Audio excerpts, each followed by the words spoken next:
जय हिंद साथियों स्वागत करता हूं आप सभी का अपने यूट्यूब चैनल पर। साथियों, आज इस वीडियो में मैं आपके लिए आरआरबी ग्रुप डी एग्जाम के लिए साइंस की एक महत्वपूर्ण क्लास लेकर आया हूं। और आज की इस क्लास में मेरे प्यारे साथियों, मैंने 3, 4, 5 अगस्त 2026 को आपकी जितनी भी शिफ्ट हुई है उस शिफ्ट को एनालिसिस करने के बाद बनाया गया है और वे क्वेश्चन आपके सामने रखे हैं जो आपकी परीक्षा के लिए महत्वपूर्ण होने वाले हैं।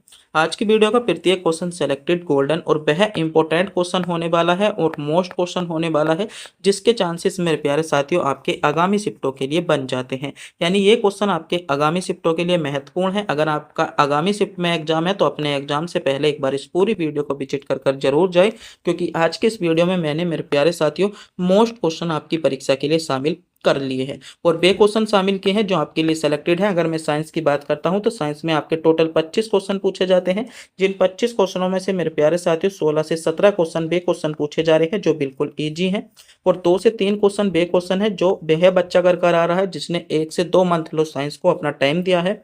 और 2 से 3 क्वेश्चन वे हैं मेरे प्यारे साथियों, इसे वही बच्चा कर आ रहा है जिसने हाई स्कूल इंटर में मेरे प्यारे साथियों बहुत गौर से साइंस पढ़ी है या जिसका लेवल बहुत अच्छा रहा है।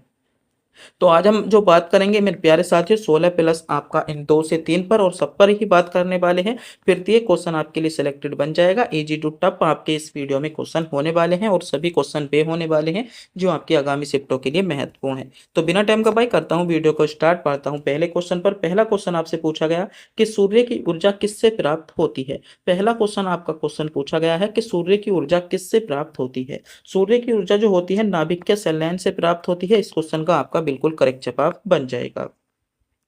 अगला क्वेश्चन क्वेश्चन नंबर 2 है कि हीमोग्लोबिन किस तत्व से संबंधित है। क्वेश्चन आपको इजी लग रहा होगा मगर क्वेश्चन आपके लिए मोस्ट है, क्योंकि 4 अगस्त को क्वेश्चन आपका आपकी ग्रुप डी परीक्षा में क्वेश्चन पूछा जा चुका है। क्वेश्चन पूछा गया कि हीमोग्लोबिन किस तत्व से संबंधित है। हीमोग्लोबिन की मैं बात करूंगा तो हीमोग्लोबिन आपका लोहे से संबंधित है। लोहा इस क्वेश्चन का आपका बिल्कुल करेक्ट जवाब बनेगा।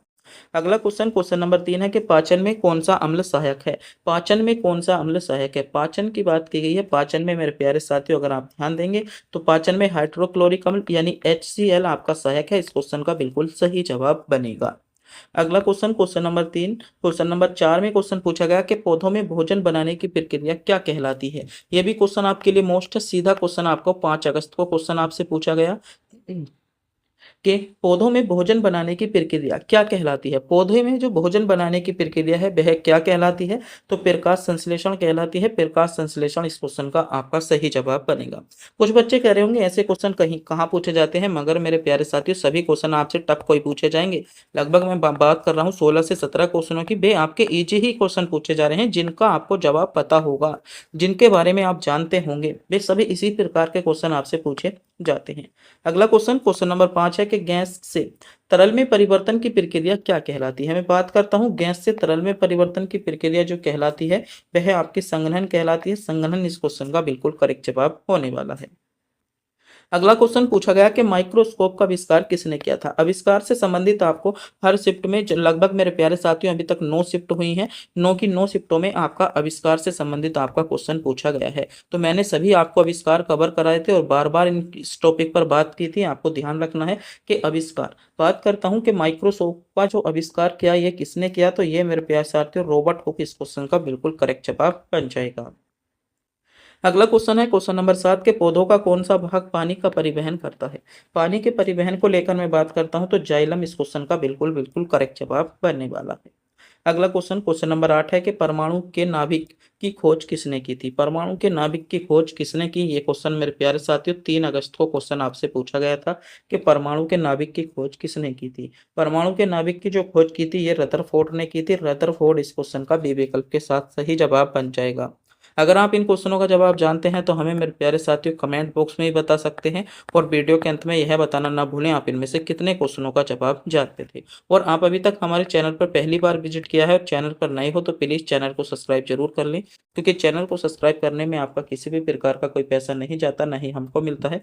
बस हम इससे मोटिवेट होते हैं और आपके लिए गोल्डन से गोल्डन बेहद सेलेक्टेड क्वेश्चन लाने की कोशिश करते हैं जो आपके लिए महत्वपूर्ण बने। अगला क्वेश्चन आपसे पूछा गया क्वेश्चन है कि परमाणु संख्या किसे आपकी दर्शाती है। ये क्वेश्चन आपका 3 अगस्त और 4 अगस्त दोनों में क्वेश्चन पूछा गया। परमाणु संख्या की मैं बात करता हूं तो ये प्रोटॉन की संख्या को दर्शाती है। बी विकल्प इस क्वेश्चन का सही जवाब आपका बन जाएगा। अगला क्वेश्चन पूछा जा रहा है कि रक्त में कौन सा तत्व ऑक्सीजन का परिवहन करता है। ऑक्सीजन के परिवहन को लेकर मैं बात करता हूं तो ऑक्सीजन का परिवहन हीमोग्लोबिन करता है। और अगर आपको हीमोग्लोबिन आपको विकल्प में ना मिलता तो आयरन भी इस क्वेश्चन का बिल्कुल करेक्ट जवाब यानी लोहा भी इस क्वेश्चन का बिल्कुल सही जवाब बन जाता है। अगला क्वेश्चन पूछा गया कि लसीका क्या है। मैं बात करता हूं लसीका की। तो लसीका क्या है, तो लसीका जो है एक रंगहीन द्रव है। इस क्वेश्चन का भी विकल्प सही जवाब बनेगा। अगला क्वेश्चन, क्वेश्चन नंबर 12 में क्वेश्चन आपसे पूछा गया कि प्रकाश की गति कितनी होती है। मैं बात करने जा रहा हूँ प्रकाश की गति की, कि प्रकाश की गति कितनी होती है। तो प्रकाश की गति कितनी होती है, प्रकाश की गति मेरे प्यारे साथियों 3 लाख किलोमीटर प्रति सेकंड आपकी होती है। यानी इस क्वेश्चन का सी विकल्प करेक्ट जवाब बन जाएगा। अगला क्वेश्चन, क्वेश्चन नंबर 13, जो कि क्वेश्चन आपसे पूछा जा चुका है। क्वेश्चन है कि तत्वों की आवर्त सारणी का आधार क्या है। मोस्ट क्वेश्चन है, क्वेश्चन पर ध्यान देंगे। क्वेश्चन में पूछा गया कि तत्वों की जो आवर्त सारणी है उसका आधार क्या है। तो तत्वों की आवर्त सारणी को लेकर मैं बात करता हूं। तत्वों की आवर्त सारणी का जो आधार है वह परमाणु संख्या है। परमाणु संख्या ही इस क्वेश्चन का बिल्कुल करेक्ट जवाब बनने वाला है। अगला क्वेश्चन, क्वेश्चन नंबर 14 है कि विद्युत बल्ब का फिलामेंट क्यों नहीं जलता। विद्युत बल्ब का फिलामेंट क्यों नहीं जलता, अगर आपको ध्यान हो तो विद्युत बल्ब में जो होती है मेरे प्यारे साथियों आर्गन गैस भरी होती है, इसलिए जो है विद्युत बल्ब का फिलामेंट आपका नहीं जलता।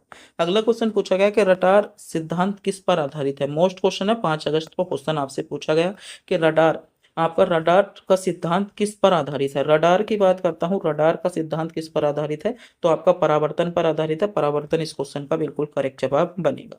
अगला क्वेश्चन पूछा गया, जब ध्वनि एक आवृत्ति से 20 हर्ट्ज से कम होती है तो उसे क्या कहते हैं। तो उसकी बात की गई है, उसे जो कहा जाता है आपका इंफ्रासोनिक के नाम से जाना जाता है। यानी यहाँ पर जो सही जवाब बनेगा बी विकल्प आपका करेक्ट जवाब बन जाता है। बी विकल्प जिन बच्चों ने चुना बिल्कुल करेक्ट चुना, बी विकल्प आपका करेक्ट जवाब बन जाएगा। अगला question, question number 27। Question number 27 में आपसे पूछा गया कि मनुष्य की हड्डियां मुख्यतः किससे बनी होती है। मैं बात करने वाला हूं मनुष्य की हड्डियां की। मनुष्य की हड्डियां जो होती है मुख्यतः ये कैल्शियम और फास्फोरस से बनी होती है। कैल्शियम और फास्फोरस ही इस क्वेश्चन का आपका बिल्कुल करेक्ट जवाब बन जाए। अगला क्वेश्चन, क्वेश्चन नंबर 18 के वह कौन सा रोग है जो आपका जलने के लिए आवश्यक होता है। वह कौन सा गैस है जो जलने के लिए आवश्यक होता है। तो गैस की बात की गई है, तो गैस की मैं बात करता हूं ऑक्सीजन गैस जो है जलाने के लिए या जलने के लिए आवश्यक होता है। आप ध्यान देंगे। अगला क्वेश्चन, क्वेश्चन नंबर 19, जो कि मोस्ट क्वेश्चन है आगामी शिफ्ट के लिए भी और आपका गोल्डन क्वेश्चन है। क्वेश्चन है कि हरे पौधों में प्रकाश संश्लेषण की प्रक्रिया कहाँ होती है। हरे जो पौधे होते हैं उनमें जो प्रकाश संश्लेषण की क्रिया होती है ये क्लोरोप्लास्ट में होती है। क्लोरोप्लास्ट इस क्वेश्चन का करेक्ट जवाब बन जाएगा। अगला क्वेश्चन, क्वेश्चन नंबर 29 में क्वेश्चन पूछा गया कि मनुष्य के शरीर का कौन सा भाग मस्तिष्क का नियंत्रण केंद्र कहलाता है। मस्तिष्क के नियंत्रण केंद्र की मैं बात करता हूं तो मस्तिष्क का नियंत्रण केंद्र कौन सा भाग कहलाता है, तो वह मेरे प्यारे साथियों मस्तिष्क ही है। मस्तिष्क ही इस क्वेश्चन का सही जवाब बनेगा। अगला क्वेश्चन, क्वेश्चन नंबर 21 में क्वेश्चन आपसे पूछा जा रहा है कि पानी का विद्युत अपघटन करने पर कौन सी गैस प्राप्त होती है। पानी का अगर हमें विद्युत अपघटन करना हो तो पानी के विद्युत अपघटन करने पर हमें ऑक्सीजन और हाइड्रोजन गैस प्राप्त होती है। ऑक्सीजन और हाइड्रोजन गैस होती है। यानी इस क्वेश्चन का आपका बिल्कुल सही जवाब जो बन जाएगा, आपका बिल्कुल करेक्ट जवाब जो बनेगा मेरे प्यारे साथियों वह ए विकल्प के साथ आपका सही जवाब बन जाता है।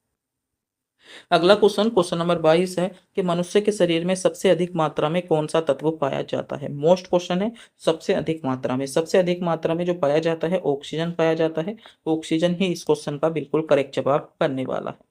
अगला क्वेश्चन, क्वेश्चन नंबर 23 में क्वेश्चन पूछा गया कि पारे की अधिकता से कौन सी बीमारी होती है।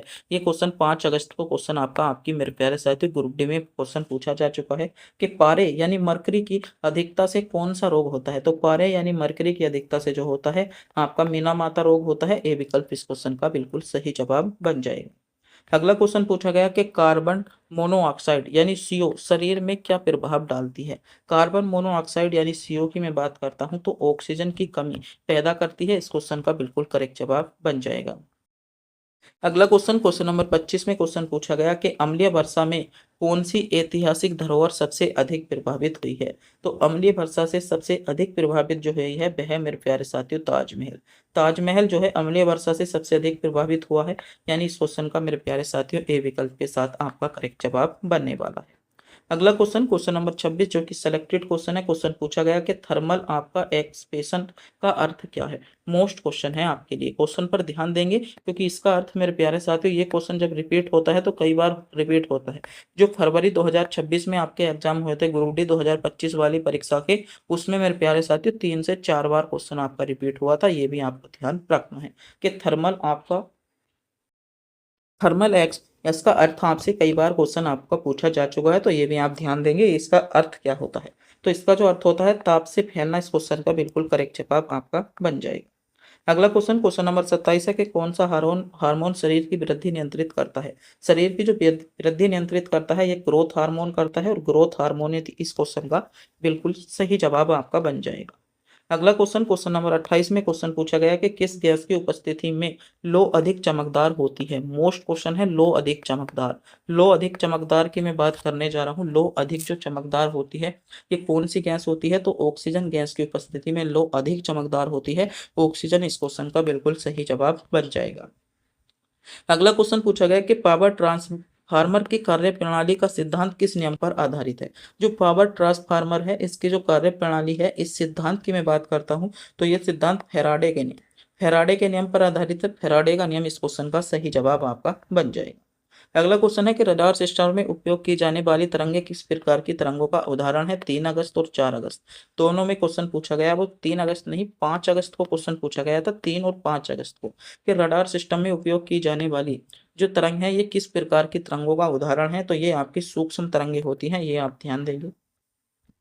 अगला क्वेश्चन है, एक उड़ते हुए चक्के की प्रति सेकंड घूर्णन किसके मापी जाती है। तो एक उड़ते हुए चक्के की जो प्रति सेकंड घूर्णन है, ये किससे मापी जाती है। तो ये आप ध्यान देंगे स्टेबोस्कोप। इस क्वेश्चन का सही जवाब आपका बन जाएगा।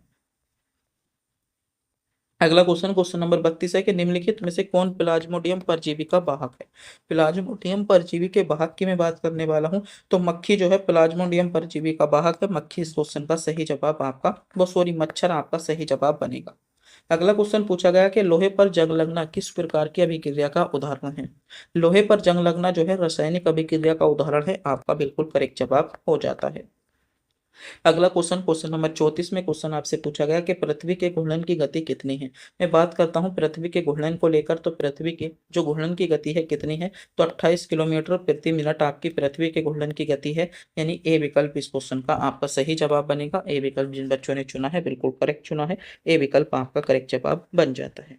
अगला क्वेश्चन, क्वेश्चन नंबर 35 में क्वेश्चन पूछा गया कि निम्नलिखित में से किस वैज्ञानिक ने विकासवाद का सिद्धांत प्रतिपादित किया। मोस्ट क्वेश्चन है विकासवाद का सिद्धांत। ये क्वेश्चन मेरे प्यारे साथियों 3 और मेरे प्यारे साथियों 4 दोनों में क्वेश्चन पूछा गया, और 2025 में यही क्वेश्चन लगभग 4 से 5 बार रिपीट हुआ था, और 2022 जो आपके ग्रुप डी के एग्जाम हुए थे उसमें भी 3 से 4 बार क्वेश्चन पूछा गया था। क्वेश्चन क्या है कि निम्नलिखित में से किस वैज्ञानिक ने विकासवाद के सिद्धांत का प्रतिपादन किया। तो विकासवाद के जो सिद्धांत था, ये डार्विन ने प्रतिपादन किया था। डार्विन ही इस क्वेश्चन का आपका जो है ए विकल्प के साथ करेक्ट जवाब बनने वाला है। अगला क्वेश्चन, क्वेश्चन नंबर 36 है कि चींटी के डंक में कौन सा अम्ल पाया जाता है। चींटी के डंक की मैं बात करता हूं, तो चींटी के डंक में आपका मेथेनोइक अम्ल पाया जाता है। इस क्वेश्चन का सही जवाब बनने वाला है। अगला क्वेश्चन, क्वेश्चन नंबर 37 में क्वेश्चन पूछा गया कि जंग लगने पर लोहे के भार में क्या परिवर्तित होता है। आप सभी को पता होगा जंग लगने पर लोहे का भार जो है बढ़ जाता है। यानी इस क्वेश्चन का भी बी विकल्प आपका करेक्ट जवाब बन जाएगा। अगला क्वेश्चन, जो क्वेश्चन आपसे पूछा गया क्वेश्चन नंबर 38, यदि आपका किसी यंत्र के द्वारा सौर ऊर्जा को विद्युत ऊर्जा में रूपांतरित किया जाता है। यानी किस यंत्र के द्वारा जो है, जो आपकी मेरे प्यारे साथियों सौर ऊर्जा है, उसे विद्युत ऊर्जा में रूपांतरित किया जाता है। तो फोटोवोल्टिक सेल इस क्वेश्चन का आपका करेक्ट जवाब बनेगा। अगला क्वेश्चन, क्वेश्चन नंबर 39 के पृथ्वी के गुरुत्व आपका केंद्र जो है उसके कारण त्वरण का मान क्या होगा। तो त्वरण की बात की गई है, तो इसमें जो है 0 इस क्वेश्चन का सही जवाब होने वाला है। अगला क्वेश्चन, क्वेश्चन नंबर 40 है कि कम तापमान को मापने वाला यंत्र को क्या कहते हैं। यानी कम तापमान मापने वाले यंत्र को क्या कहते हैं। तो कम तापमान जो मापा जाता है, ये क्रायोमीटर के द्वारा मापा जाता है। क्रायोमीटर ही इस क्वेश्चन का सही जवाब होगा। तो आज जो क्वेश्चन थे, ये 40 क्वेश्चन ऐसे क्वेश्चन थे जो मेरे प्यारे साथियों आपके 3 अगस्त और 4 अगस्त और 5 अगस्त को मेरे प्यारे साथियों सीधे आपके ग्रुप डी की परीक्षा 2026 में पूछे गए थे। वीडियो अच्छी लगी हो, वीडियो को लाइक करेंगे। और मेरे प्यारे साथियों, आप कितने क्वेश्चनों का जवाब पहले से ही जानते थे, इन क्वेश्चनों के बारे में आप हमें कमेंट में बता देंगे। और चैनल पर नए हो तो चैनल को सब्सक्राइब भी आप कर लेंगे। और आप चाहते हो रोज ऐसी ही वीडियो पाना तो मेरे प्यारे साथियों हमारे चैनल से जरूर जुड़ें। अगर आप इसकी पीडीएफ पाना चाहते हैं तो पीडीएफ आपको जो है हमारे टेलीग्राम चैनल पर मिल जाएगी। टेलीग्राम चैनल का लिंक वीडियो के डिस्क्रिप्शन में है और यूट्यूब चैनल के नाम से ही मेरे प्यारे साथियों हमारा टेलीग्राम चैनल भी है, जिसे जाकर आप ज्वाइन कर सकते हैं। तो तब तक के लिए मिलता हूँ अगली वीडियो में।